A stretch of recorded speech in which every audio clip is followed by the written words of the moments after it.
Good morning. Thank you for joining us for the News 12 FastCast. I'm Nick Proto. We start off with some breaking news from the last hour. The Aiken County Coroner's Office says human remains were found yesterday. They say a neighbor found them on the 200 block of Woodfield Road around 8 o'clock while doing a well-being check. The Coroner's Office says the remains will be sent to Newberry to ID the person and figure out a cause of death. The Coroner's Office and Sheriff's Office are investigating.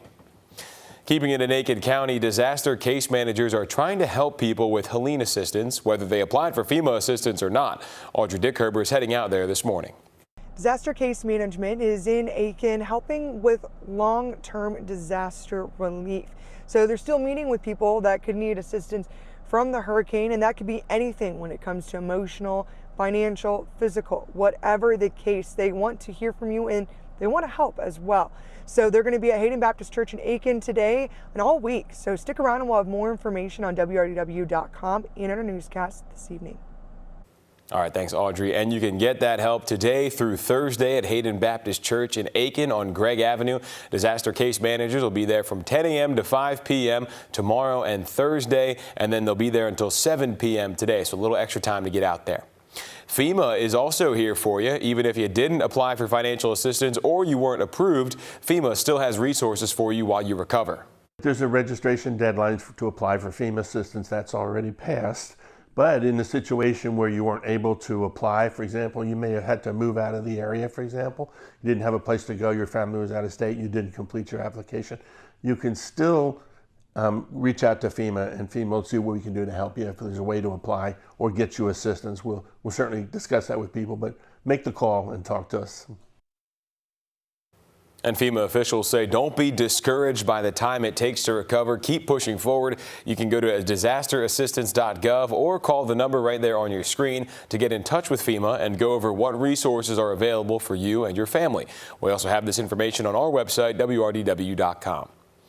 Thousands of patrons will soon be coming to Augusta for tournament week, and they'll bring a huge boost to our local economy. But some downtown business owners are worried with all the construction happening. They may get a smaller piece of that pie. Sydney Hood explains. Today we'll be hearing from some business owners about some of the concerns they have about the construction making its way down Broad Street here in downtown Augusta. Some of them are set to speak before commissioners about what they're feeling right now, the potential impact the construction could have on their business, and any other concerns they want to share. So check out the story coming up on News 12 at 6 o'clock, and we'll of course have updates for you on our website and our app. All right, thanks, Sydney. One person was injured after an Aiken County school bus crashed yesterday. We are working to find out more after what happened on Drag Strip Road after school. According to reports, all of the kids made it off the bus safely. Traffic was blocked for a while, and we got word the school bus was towed off around 8:30 last night. It's about 5 hours after that crash happened. We spoke to a man at the nearby Shell gas station to hear what he could see while at work. I heard the fire trucks going, and one of the girls that used to work here drove by when it actually happened and came up here and told us there was a bad accident down the road. So. Another person is missing in Augusta. Richmond County deputies saying 72-year-old Joseph Mills was last seen in January. They say Mills is homeless and was stopped by law enforcement near the Wrightsboro and Wilds Roads intersection. There's still 4 other people unaccounted for in the county. If you search Missing Augusta on our website, you can read their cases. And if you've seen or heard from anyone, call the sheriff's office.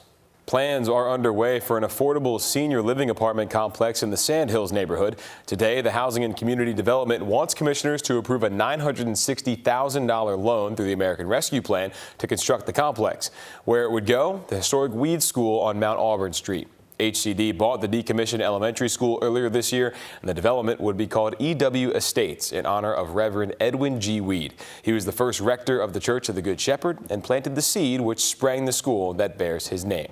That's going to do it for the news side of things this morning. Let's send it over now to First Alert meteorologist Tim Strong, who's talking about a possible fire risk. Yeah, there is going to be that case here. Wind values are going to start elevating a bit more. We have drier skies and conditions. Nothing really but blue sky. You can see a couple of hazy scattered clouds out there from our Grovetown Live Eye camera.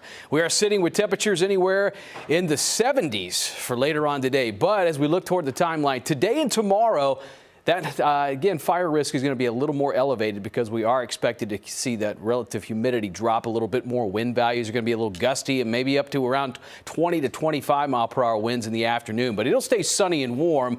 But now is the time frame from this morning. Elevated winds throughout the rest of the afternoon. They do slow up overnight, so we will see kind of a calmer start to most of our days. It's just going to be a big warm up here. Get ready for some almost 80-degree highs today and tomorrow as we start moving toward the end of the week. We'll still hang on to those 80s, 80 to 82 through the weekend. Our next chance of rain, we're going to have to wait for a little while on Sunday afternoon, but we'll continue with 80s into Monday.